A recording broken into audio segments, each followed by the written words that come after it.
the new, like the zoning manager, building managers, yeah, just directors. I like your changes, yeah. Your change. That one isn't. The sentence, that was you. I'd like to welcome you to our Thursday, June the 9th council meeting. In the interest of time efficiency and ensuring that everyone who wishes to address the council is given the opportunity to do so, the following will apply to all comments made by the public. If you desire to be recognized by the chair, please fill out a request form and present it to the city clerk present here in council chambers. Each speaker shall be allotted 3 minutes to address the council unless such time is extended by the mayor or by questions from council. Groups shall designate a spokesperson to avoid repetition of comments. Every effort will be made to avoid interrupting speakers. We thank you for participating in your city government. We ask that you please silence all electronic devices. With that, I call this council meeting to order. Could we all please stand together? I'd like for us to stand for a moment of silence, after which we will have our Pledge of Allegiance.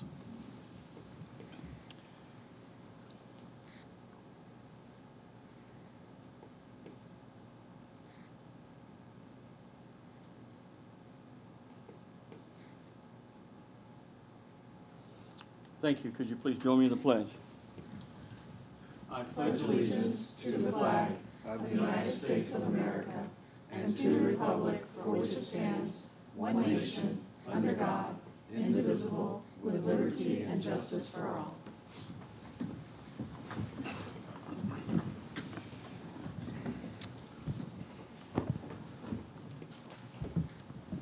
Ms. Miller, are there any agenda updates? No, sir.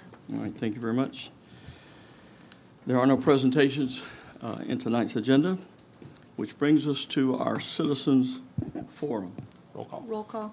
I'm sorry. I'm getting in a hurry here. Roll call. Mayor Blackwell, Here, I think. Deputy Mayor Matheny. Here. Councilmember Urban. Here. Councilmember Askew. Here. Councilmember Trace. Here. All right. I was rolling right along here. Let's go to our citizens forum. Any person who desires to comment on any item not on this agenda is provided this opportunity to address the city council. Each person is requested to complete a signing form to be provided to the presiding officer prior to or as soon as practical thereafter the person addresses the council. When you come forward, please state your name and address for the record, and we ask that you please limit your comments to 3 minutes. Adriel Delgado.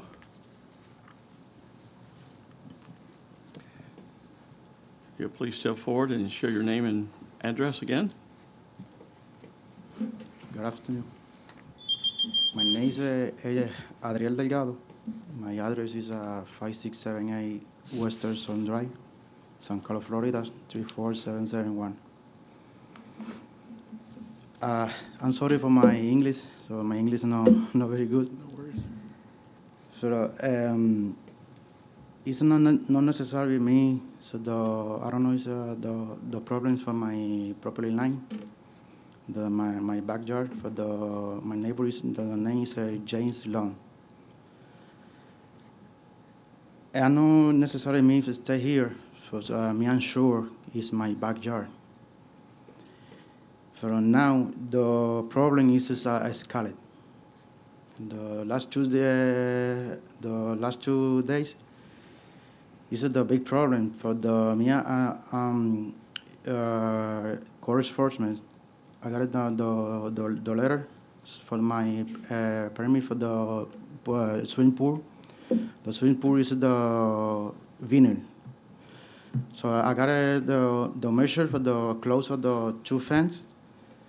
Giants close under me. He said, you move my property. Hey, please stop. You have moved the property now. He said, hey, you stop. It's my property. So he said, you fence, he said 2 fence at the back of my yard. The one is the property, the Jones Long, and the second is my property line. So the scarlet, the problem is you the trash, whatever, so it's no more. So I stay here for the police to help me. I know I'm sure because my property is the document on here. It's a lot of problem that they're February. So my I got it on my home is 4 year last, close on 4 year. So never, the last homeowner, the back of my yard, never the problem, never. John's Lawn is my neighbor now. Only 6 months is a lot of problem. Okay. So it sounds to me you're having a property line dispute, and Mrs. Miller, could you have an appropriate staff member help follow up with this? Yes, Mayor, but if I could update you, at the last 2 city council meetings, we had Mr. Long approach the city council regarding multiple lots in, I believe it's Westerly Estates, and staff was directed to investigate if the fences and pool were built on Mr. Long's property. So code enforcement has been working on that, and as a result, they have cited, I'm sorry, Mr. Delgado. So Mr. Delgado has been cited. Yes, code enforcement has done their investigation that it is. So has someone been able to explain to him adequately and? Based on today, I'm thinking that they did not, and we do have a bilingual code enforcement officer, so I would like to give Alexander Miller the opportunity to come help Mr. Delgado and explain and try to help him through the process. All right, thank you. We'll have a bilingual code enforcement officer who will come and sit down with you and explain once again what the finding of the city is, okay? And I Thank can you. give you my card. Thank you.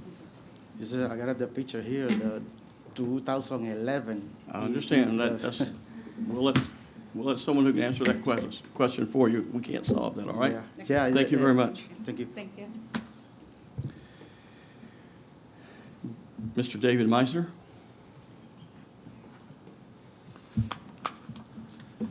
Mr. Mayor, members of the council, I'm David Meisner, live at 3410 Polly's Loop North, Stevens Plantation. I come before you today about a water quality issue I'm having in Stevens Plantation. It's not so much dangerous bacteria, it is solids suspended in the water that is clogging filters, for whole house filters, and also for water softeners. I had a whole house filter installed about 4 months ago. I've replaced the filter twice. The manufacturer and the experts said it should be replaced once a year or at least 6 to 12 months before it needs replacing. After about 6 weeks, my water trickles out, not enough to take a shower, remove the filter, replace it, and I have water pressure back. I'm going to take it down to the county and have it tested to see if there is another issue with it, because I know the city has had problems with particulates in the water, and you flushed out a lot of pipes and tubing, and I don't know if that's still going on, but it is causing some issues. Thank you. Mayor, I will Yes. ask Mr. Crandall to receive Mr. Meisner's contact information so that we can also go investigate. Thank you, Mr. Meisner. Would anyone else like to speak during the citizens forum? If not, we move on to our consent agenda. The next portion of tonight's meeting is the consent agenda, which contains items that have been determined to be routine and non-controversial. If anyone in the audience wishes to address a particular item on the consent agenda, now is the opportunity for you to do so. Additionally, if staff or members of the City Council wish to speak on a consent item, they have the same opportunity. First of all, we'll ask the council, are there any items on the agenda that you're wanting to pull or address?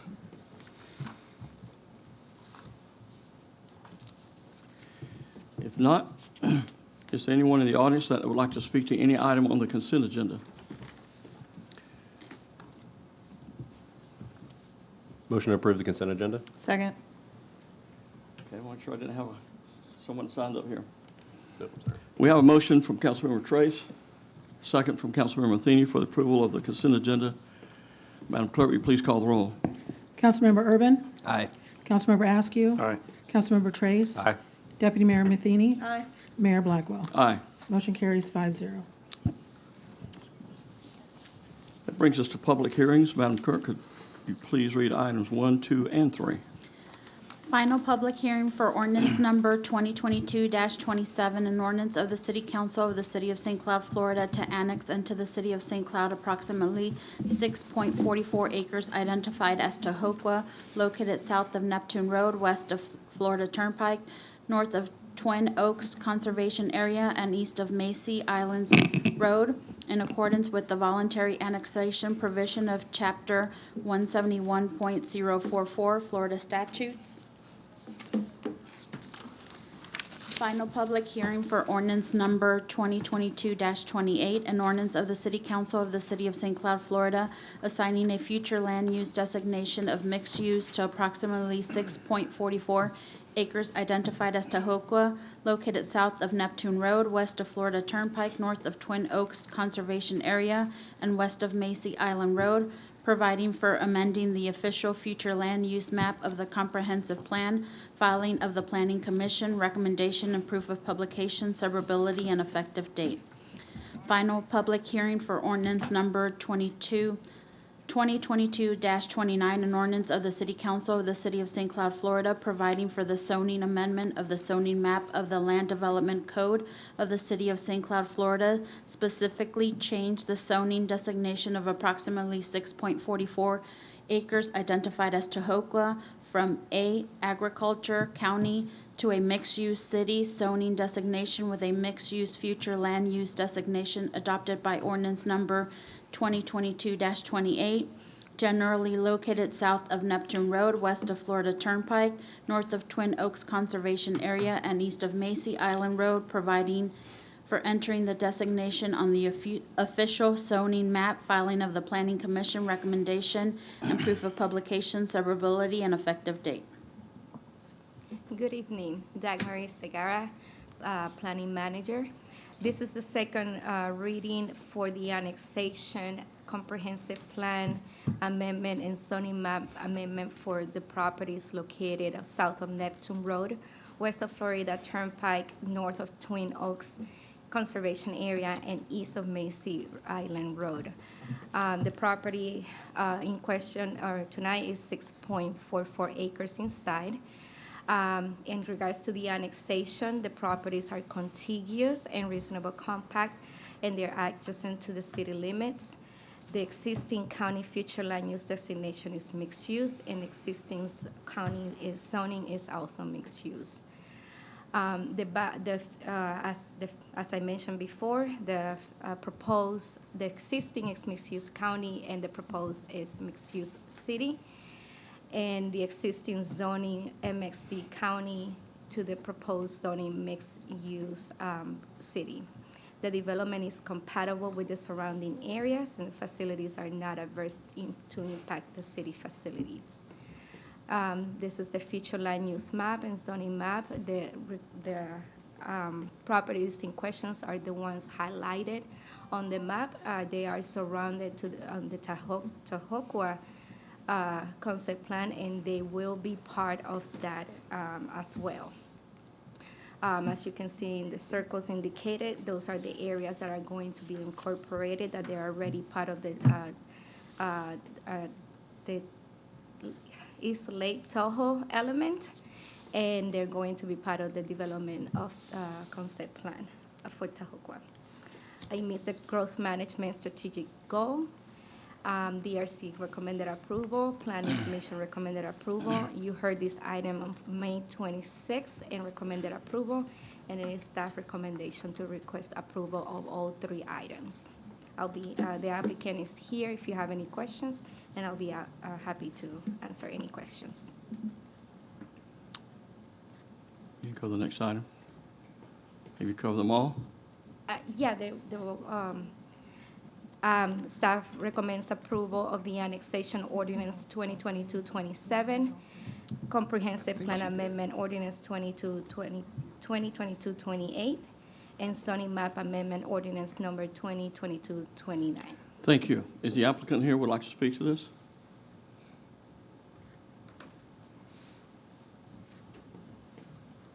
Good evening, Joe Thacker, 17 South Orlando Avenue, Kissimmee. I'm here to answer any questions if you have them. Thank you. Would anyone in the audience like to speak to any of these three items? If not, we'll have discussion and/or motion by council. Councilmember Trace? I have a quick question that doesn't have to do with these applications. Do you have an update on the Ames Haven realignment? Is that going to happen kind of at the same time as Neptune Road widening? Yes. And where the buses are going to go back to the back of the middle school. So that should go across from Breezewood. It's all in discussion, and it will be part of the funding for Neptune Road through the county. Okay, so it'll They're- happen at the same time? They're having they're meeting with the school district. They don't have an agreement yet, but they're negotiating it, is what I was told this morning. Okay, perfect. Thank you. If there's no discussion, could I have a motion regarding ordinance number 2022-27? Motion to approve. We have a motion from Councilmember Askew. Second. We have a second from Councilmember Trace. Madam Clerk? Councilmember Askew. Aye. Councilmember Trace. Aye. Deputy Mayor Matheny. Aye. Councilmember Urban. Aye. Mayor Blackwell. Aye. Motion carries 5-0. Could I entertain discussion and motion regarding ordinance number 2022-28? Motion approved? Second. Have a motion from Councilmember Trace, second from Councilmember Askew. Madam Clerk? Councilmember Trace. Aye. Deputy Mayor Matheny. Aye. Councilmember Urban. Aye. Councilmember Askew. Aye. Mayor Blackwell. Aye. Motion carries 5-0. And last of all, could we have discussion and motion regarding ordinance number 2022-29? Motion to approve. We have a motion from Councilmember Askew, Second. second from Councilmember Trace. Madam Clerk? Deputy Mayor Matheny. Aye. Councilmember Urban. Aye. Councilmember Askew. Aye. Councilmember Trace. Aye. Mayor Blackwell. Aye. Motion carries 5-0. Thank you. Madam Clerk, could you please read item number 4? Final public hearing for ordinance number 2022-36, an ordinance amending Article 3, Section 3.01, composition, eligibility, election, terms, and oath of office of the Charter Law of the City of St. Cloud, providing for the amendment of the eligibility requirements for a candidate, providing that a candidate shall have been a resident of the city for a minimum uninterrupted period of 12 months preceding the date of qualification, providing for an effective date for the amendment, providing for a referendum of the amendment, providing for the title and explanatory statement of the ballot for the amendment referendum, providing for severability and conflict. Mr. Manzares? Thank you, Mr. Mayor. So this is obviously final reading of the ordinance that we have proposed to amend the charter. The plan is that this charter amendment, if approved by the city council, would be on the ballot for the general election on November 8th of 2022. So as the clerk read into the record, this would establish residency requirements in terms of time. It requires that a candidate be a resident of the city of St. Cloud 12 months prior to the date of qualifying, as we've talked about in the past. The last version that you saw of this ordinance, we've amended it a little bit, revised it a little bit to add in special information related to what would have to be shown, actually specified proof of residency that would have to be presented to the city clerk. In the packet on the screen is the language that is in your ordinance that is in the packet. If you could jump to the next screen, Kelly. Thank you. This is the alternative language that we are actually proposing tonight to be adopted by the City Council. I think this language is a little clearer. You can see I also provided you a handout which shows the changes between the two versions. Essentially, substance-wise, it's still the same. It's just reworded a little bit to make it a little clearer. We'd ask if the council is going to consider adoption that you adopt it with the alternative language that's on the screen there. And then finally, if you could, Kelly, that's the ballot. We wanted to make sure you clearly took a good reading of the ballot language. Writing these ballot languages can be difficult. We're limited by statute to 75 words, so you got to try to fit it in there as quickly, as concisely as possible. So this is the actual language that would be on the ballot if the council approves this ordinance tonight. So with that, we're recommending approval with the alternative language that we presented. Thank you.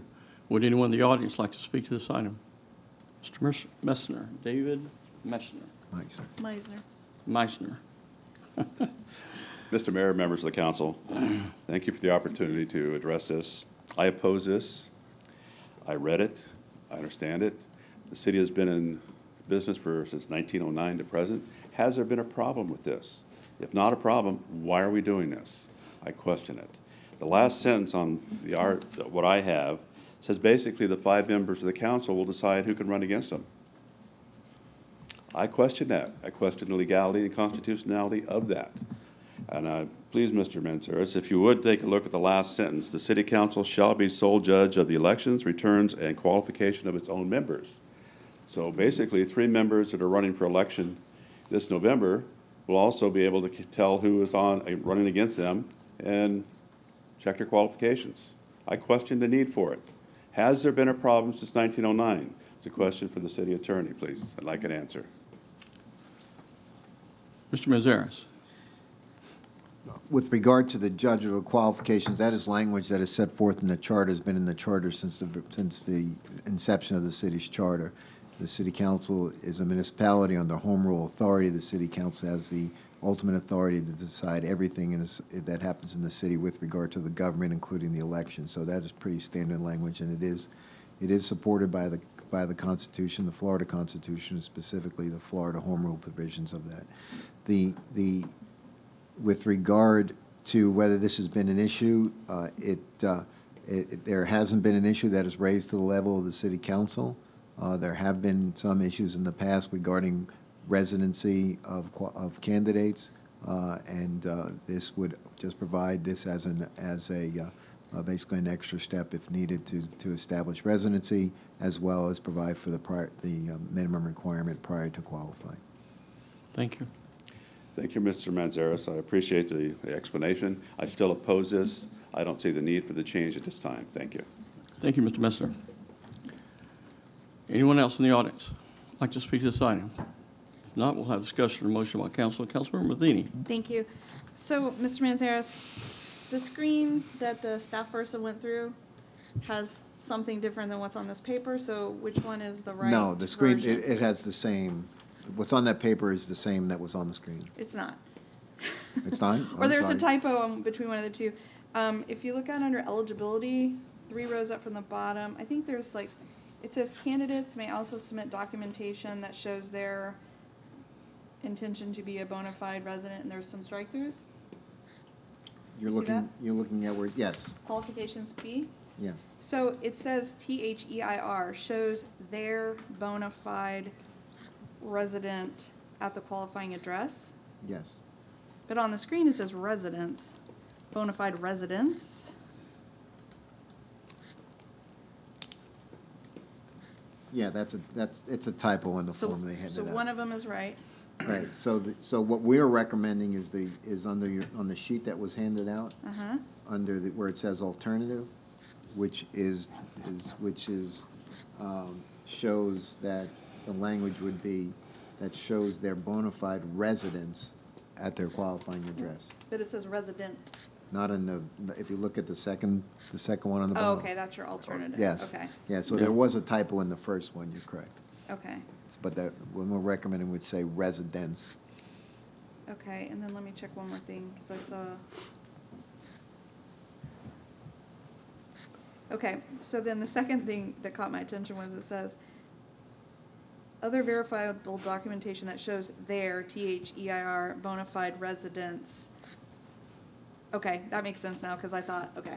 I didn't think it made sense when I read this, but you've And I fixed it apologize there. for the Okay, typo never there. mind. I like it. We have had problems with this before, Mr. Meisner, and this is what happens. Like, nobody takes responsibility, nobody checks, there's not a process or procedure. So that's why we're recommending this. This has to be voted on by the voters. So you can cast your ballot, when this shows up on the election. The intent is that the clerk is going to be verifying this, but if there is a dispute still remaining after that, then it would be elevated to the council. So the clerk is intended to be the person who's verifying this data, but I like it. Sorry for the confusion with this. I just saw differences between Yes, here and there. that's my fault, apologize for that. Thank you. Councilmember Trace. Thank you. I have to agree a little bit with Mr. Meisner of if it isn't broke, don't fix it. But even with all of this, if someone's going to lie on a government form, they're going to lie on this and they'll lie about a lease or something else that they've lived here for a year or so. if people are going to be untruthful, then they're going to be untruthful. I have a couple questions of like, so if you live here your entire life, you move away for a bit and then come back less than 12 months before the qualification for an election, you just can't run, even though you've been here 30 years, 40 years. It requires a continuous 12-month residency prior to the qualifying date. And documented residency too. Yes. So if someone moves back in with their parents or something, they don't have. Right, but we also, that's why that language is in the ordinance that allows for the provision of other verifiable documentation. So if someone can provide other information that would show that they'd been here, even though they've been living with their parents for a while and their house is in their parents' name, then that would be acceptable. Okay. And then my biggest grief about this is there's a lot that can happen in 12 months, and there's a lot that the city or even the city council can do to make the residents mad in 12 months. So if we do something, we force annexation of a bunch of property, and those folks that didn't live in the city now live in the city, but they weren't at the time, and they have to wait 2 or 3 years to, run for council because they're mad about something. It just kind of prolongs that time frame, right? So like if we double taxes and annex them or something, or do something like that, as long as it happens more than 12 months before qualification for the next election, then they can do something about it. But if not, then I don't know. And then I know City of Kissimmee has this. I imagine there's other cities that have this qualification period. So I don't know. I just think that if it ain't broke, don't fix it. That's it. Well, that's where I would disagree. I believe it has been broke because the language is not clear about residency. It has certainly been taken advantage of. And so all that we're trying to do is to clear up the language to make it very clear what it means to be eligible to run. You have to be a resident. Most all the city councils that I checked into have very similar language and the same similar requirements that you should live in the city for 12 months to justify your running for city council. So I'd like to make a motion that we adopt this alternative resident requirement that it can be submitted on the ballot. Do I have a second? Second. I have a second for Councilmember Matheny, and a motion from the mayor. Madam Clerk, will you call the roll? Councilmember Urban. Aye. Councilmember Askew. Aye. Councilmember Trace. Nay. Deputy Mayor Matheny. Aye. Mayor Blackwell. Aye. Motion carries 4-1. Thank you.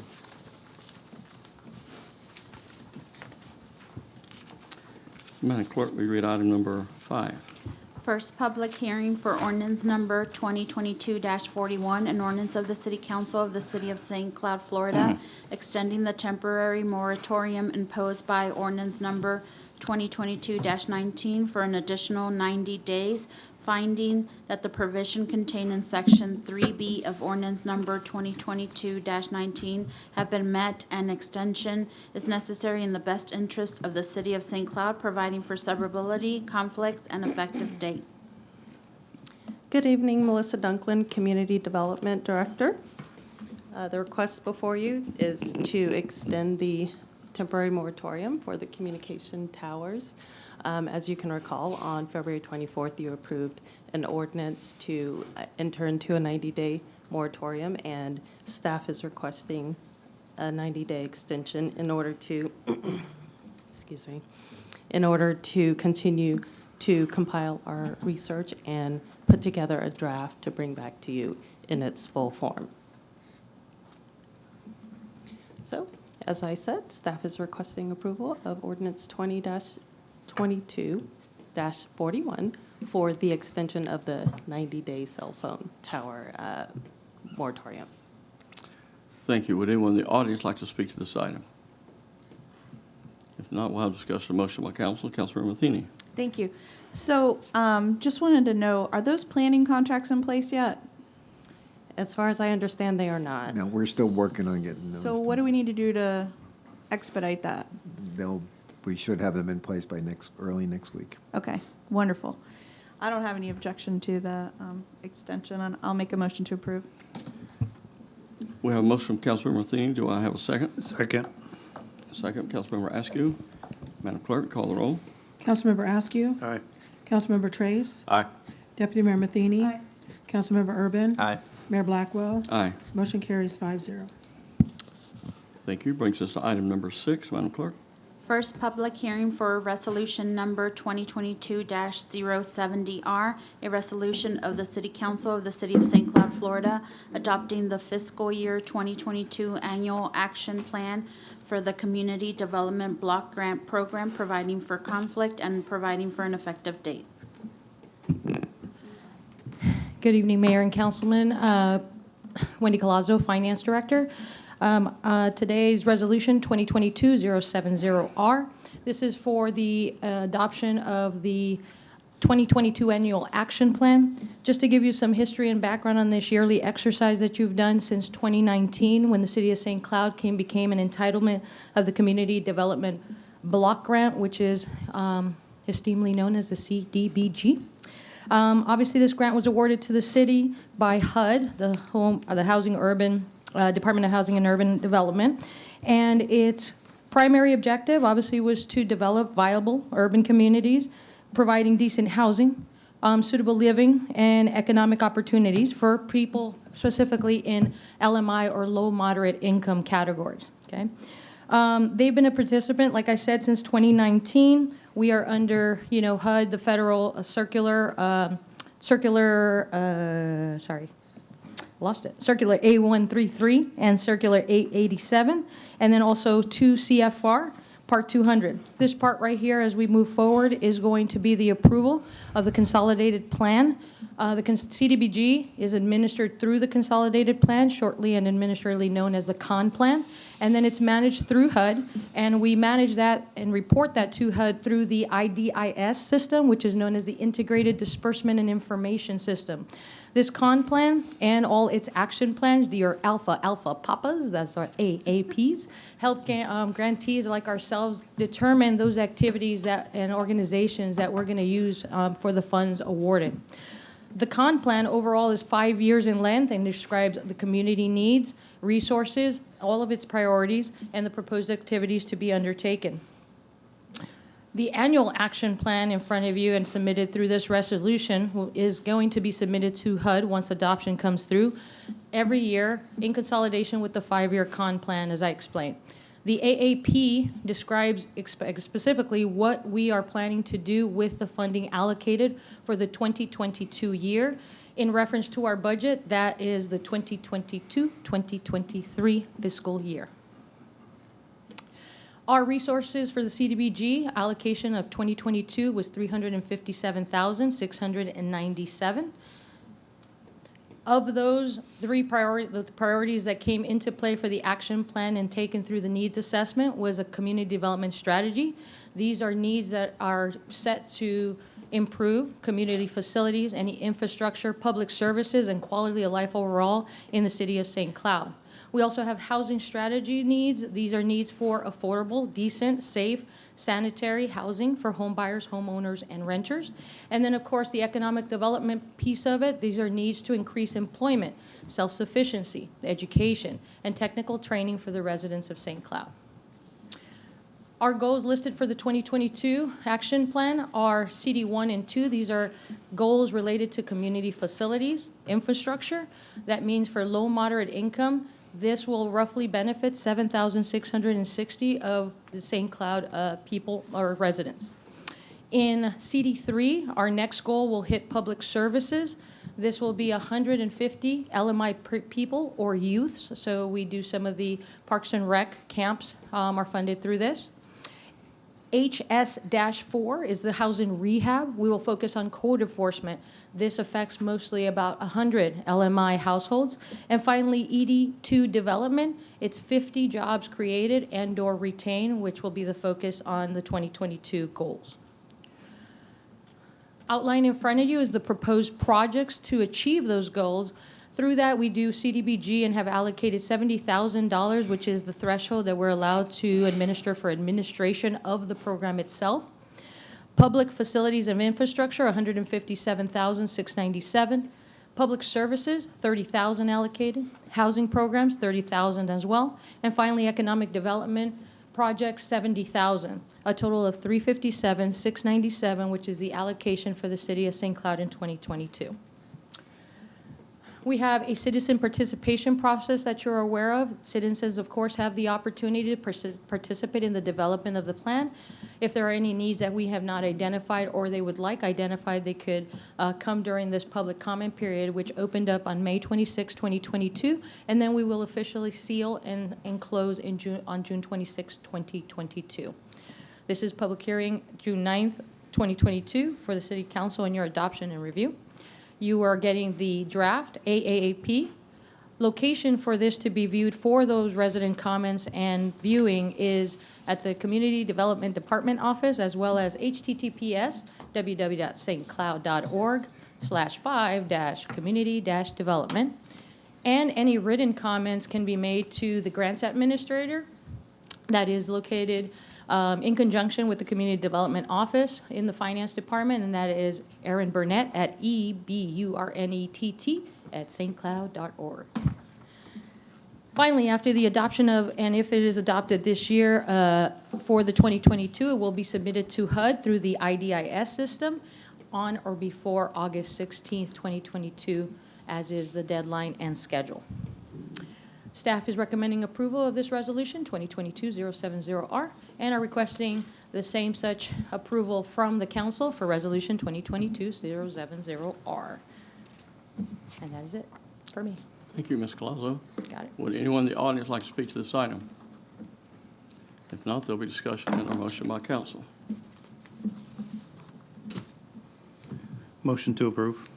We have a Second. motion for approval by Councilmember Askew, second from the mayor. Madam Clerk? Councilmember Trace. Aye. Deputy Mayor Matheny. Aye. Councilmember Urban. Aye. Councilmember Askew. Aye. Mayor Blackwell. Aye. Motion carries 5-0. Thank you. Brings us to council action, item number 1.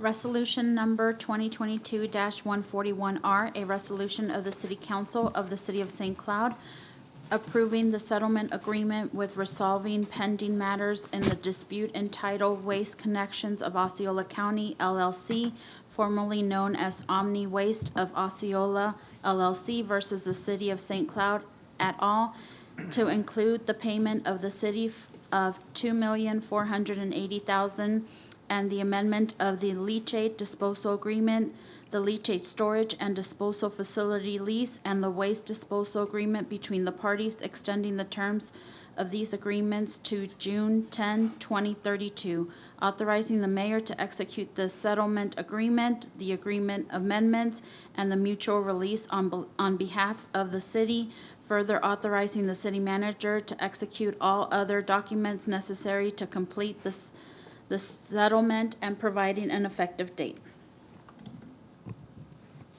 Mr. Manzares. Thank you, Mr. Mayor. As the clerk read, this is a proposed resolution to settle the ongoing litigation that the city's had with Waste Connection, formerly known as Omni Waste. So for a little bit of background on this, the city has four agreements with Waste Connection, formerly known as Omni Waste. There's the leachate disposal agreement, the leachate storage facility lease agreement, and then what's referred to as the sludge disposal agreement. The fourth agreement, which is not in the presentation, is the city has an agreement with the JED facility, which is operated by Waste Connection, related to solid waste disposal and the rate that the city is charged for disposing the solid waste that it collects through the Public Services Department. The reason why I wanted to mention all four of those is because when these agreements were originally entered into, all four of them were interrelated, and there were benefits that were exchanged back and forth between the parties that are reflected in different aspects of these agreements. As you're aware, back in June of 2019, the City Council acted to stop the discharge of leachate into the city's wastewater treatment facility. We tried to do some negotiations after that. We were unable to reach a resolution. Ultimately, in November of last year, the Waste Connections filed a lawsuit against the city seeking over $16 million in damages. Essentially, they were seeking the damages for the balance of the leachate disposal agreement that had been, essentially it had about 11 years left on it when the city terminated it, or at least when the city acted to prohibit the discharge of leachate. We went to mediation in March of this year. At mediation, we worked on essentially a settlement. The terms of the settlement, it's taken several months to get that settlement actually documented to the point where we can present it to you. So the resolution before you is the resolution that would approve the settlement agreement and the mutual release of that litigation. So if you go to the next slide quickly, thank you. All right. So I just want to run through the terms real quick.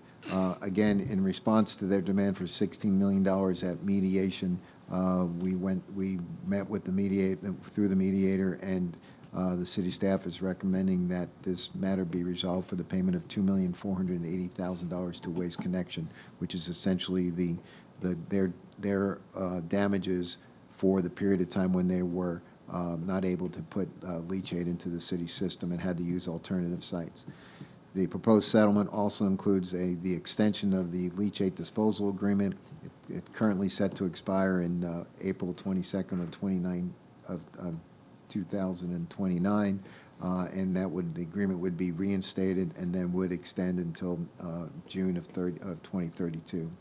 Similarly, there's the leachate storage facility lease agreement, which is the facility that the leachate it can be held in and discharged so that it can be stored in it can be discharged into the city's facility as the city determines as the city needs to do for operational sake.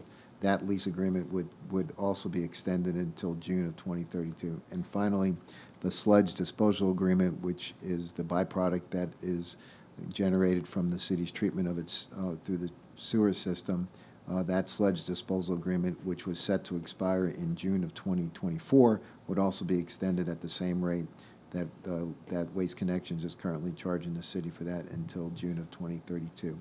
All other terms of all those agreements remain unchanged, and it would move forward like that if approved by the council. The settlement agreement, which is also reflected in the First Amendment to the leachate disposal agreement, also includes a buyout provision in the event that the city feels that or determines that the leachate disposal situation isn't working for the city from a financial perspective. There's a buyout provision in there that is staggered based on the years remaining on the lease. It does include an increase in the current disposal on a per-day basis of from 40,000 to 80,000 gallons of leachate material that would be held in the storage tank and then ultimately placed into the city system. As you're aware, before we started this negotiations on that, the interlocal agreement with TOA had not been approved. That has been approved, so we've been working with TOHO. The TOA Water Authority with regard to their involvement in this situation, so that they would understand their role in the leachate disposal agreement if the council were to approve this and after the transition. As one of the things that TOHO had asked us to work on, and we worked with them on it, is to give TOHO the right to essentially take the leachate to an alternative site within the TOHO system, an alternative treatment plant, and that is included in the agreement, so that after the transition period, should TOHO feel the need from an operational perspective to be able to require that the leachate be discharged in another plant, they could do that. If approved, the agreement provides that both Waste Connections and the city would sign off on mutual releases, and then the lawsuit would be dismissed with prejudice, which means that it would be over and concluded at that time. So with that in mind, we're happy to answer any questions, but staff is recommending approval of Resolution 2022-141R. All right, thank you. At this time, we'll receive public comment. David Meissner.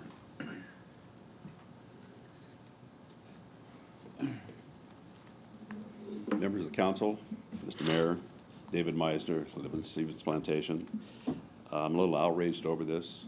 I was present at several of the hearings here you had before you terminated the agreement. And if I recall, the city attorney actually questioned the termination and cautioned about the legal aspects of it. Unfortunately, you're paying $2.4 million, which I think is probably justified in the termination. I was questioning myself at the time. I know it was a very emotional decision made, and you had a lot of residents also arguing about it. But basically, this works out to $50 per resident of this city that we're paying, and you have other needs for the city that unfortunately you cannot meet. For example, you have tax certificates on properties you could not pay taxes for 3 years at a time that could have been paid out of this. And if you take a look at the buyouts on it, you're basically talking $2.5 million if you decide to terminate the agreement at this point in time. And I question, why are you going to extend the agreements? Why are you attending the leases, which is not beneficial to the city at this point?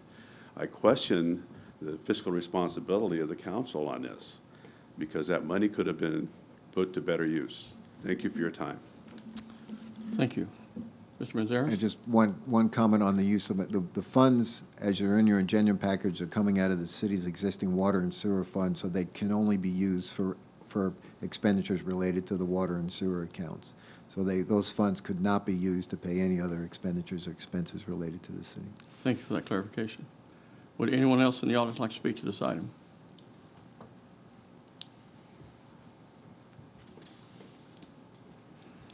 Please state your name and address.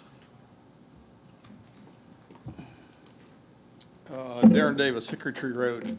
What does the county, what does the city actually turn as a revenue for taking the leachate and all that up here?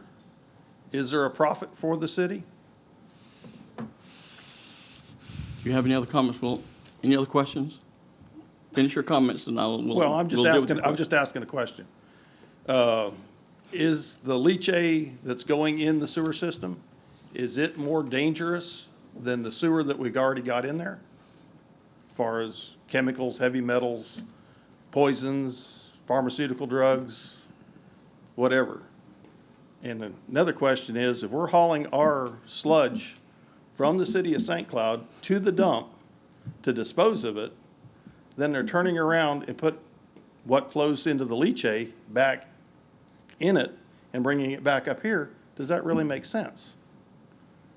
I mean, if what the man said, we can buy out of this contract for $2.5 million and be done with it, not have another 10 years of it, and we're going to pay them 2.48 now for another 200,000, we can be done and over with it. If there's no benefit to the city, why stick with it? Because all you're doing is endangering the people that live in this community. And as far as the litigation on it, when the dump put all the coal ash in the facility, didn't they violate the contract that you got with them by putting something in there that wasn't supposed to be in there? Because they had to go to the county and get approval to have that put in there, because it wasn't in their bylaws that they could use it. You didn't agree to it, they did. So I don't know why the city of St. Cloud's standing good for it. All right, thank you. Thank you. Thank you. Mr. Manzares, your light is on. Oh, no, unless there's any questions, I'm sorry. Would anyone else any other council want to speak to those questions? Councilmember Trace? And to answer your question, it would be, to get out of the contract, it'd be the $2.48 million plus the $2.5 million, so it'd be about $5 million to get out of it. But I'm personally not in agreement with taking back on the leachate. There's a reason we tried to get out of the contract, and I just don't think we should take it back on plus double up on the amount we're taking on. I also don't think that even if we do take it on, we're charging the correct rate for the leachate because of the biological oxygen demand that it takes to treat that effluent is a heck of a lot different than what's going down your drain with a bunch of clean water, pretty much clean water from showers and sinks and the little bit of solid waste that goes down there. So I personally am not in agreement with this. And if we do take this on, I want to see that we put the correct rate for a industrial type user to put liquid waste into our system based on what it takes to actually treat that, and not just the normal per gallon rate of a resident. Anyone else want to speak to this from the audience? Then we'll finish with discussion and a motion by Councilmember Matheny. Thank you. Mr. Manzares, all the other lawsuits are dropped as well? Everything is dropped. Okay. Any other discussion from council? Councilmember Askew. I just, trying to get this straight. So are we going to have any say of this, or is this, basically this is going to go to Toho, I would assume? Right. Right. Yeah. So, and as I said earlier, we've been working closely with Toho with regard to the operational issues associated, the additional capacity, the history associated with the amount of leachate that is generated from the JED facility, and they're well aware of the future operational needs for this,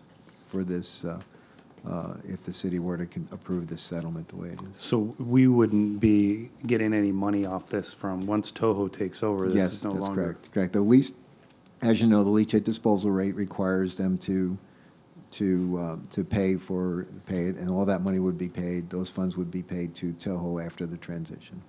Okay. You know, I didn't vote for the Toho thing, but I've been to their facility. They seem to be well capable of handling probably 10 times what we were taking on, if not more, but thanks for the clarification. Any other discussion?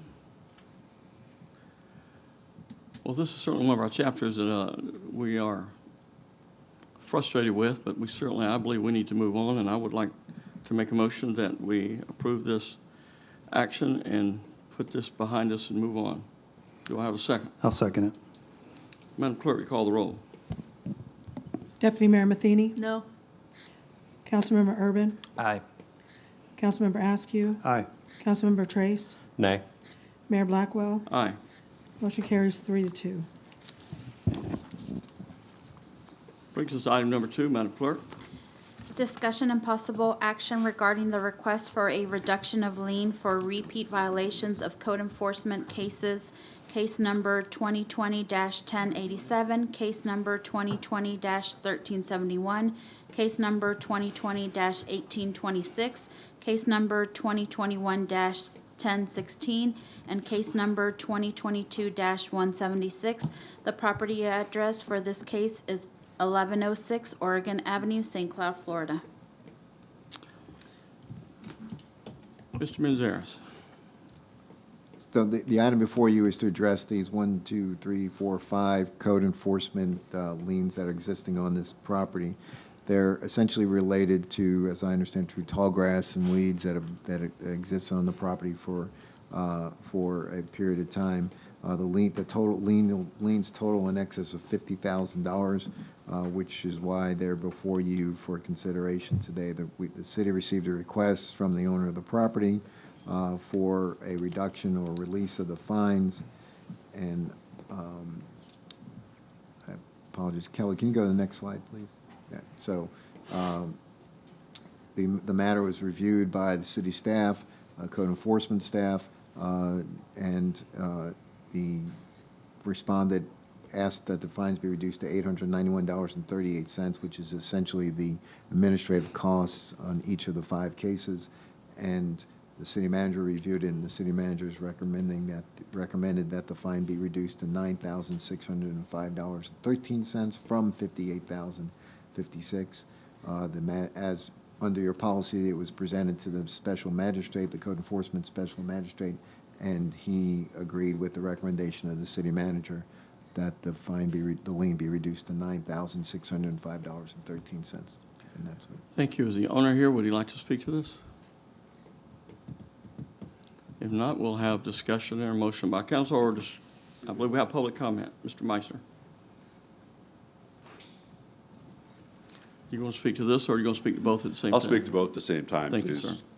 Mr. Mayor, members of the council, I think you ought to reject these reduction requests. I take a look at them. I think the generous offer by the city manager was more than generous.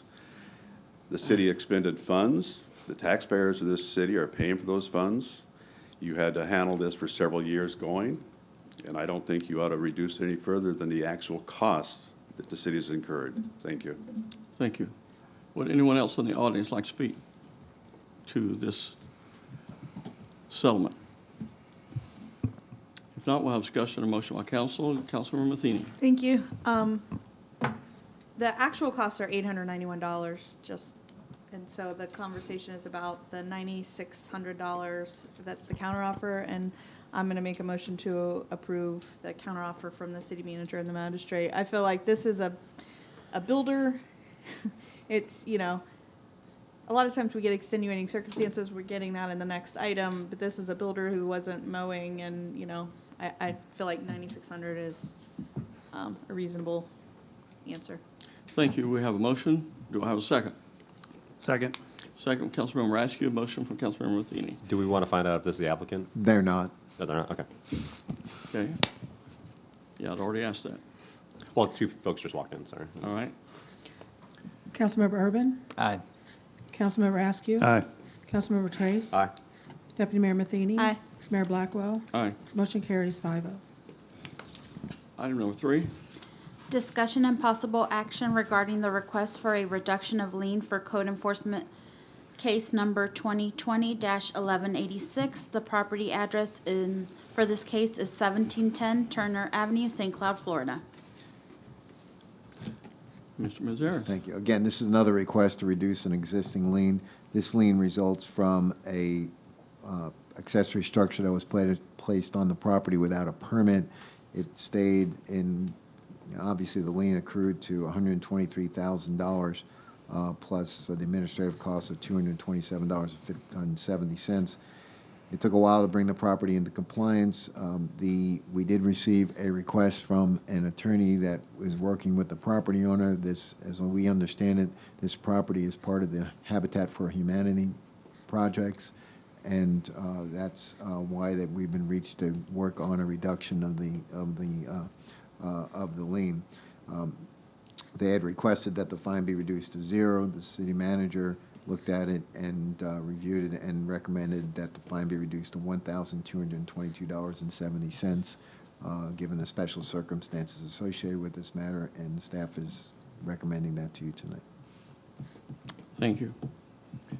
Is the owner here? Would anyone in the audience like to speak to this item? If not, we'll have discussion and motion by council. Motion to approve. We have a motion from Councilmember Matheny for approval. Do I have a second? Second. Second from Councilmember Askew. Madam Clerk. Councilmember Askew? Aye. Councilmember Trace? Aye. Deputy Mayor Matheny? Aye. Councilmember Urban? Aye. Mayor Blackwell? Aye. Motion carries 5-0. Item number 4. Discussion and possible action regarding appointments for 2 vacancies on the Finance Committee. Okay. Madam Clerk. We have 2 vacancies on the Finance Committee. They are coterminous. One is for seat 3, which is Councilmember Urban's appointment, and seat 5, which is Councilmember Trace's appointment. We have 4 applicants. All of them are business owners, and 2 of them also have finance background. The first seat, seat number 3, is a urban appointment. Mr. Urban, do you have a recommendation? I would like to nominate Alex Brooks. Do we have any other nominations?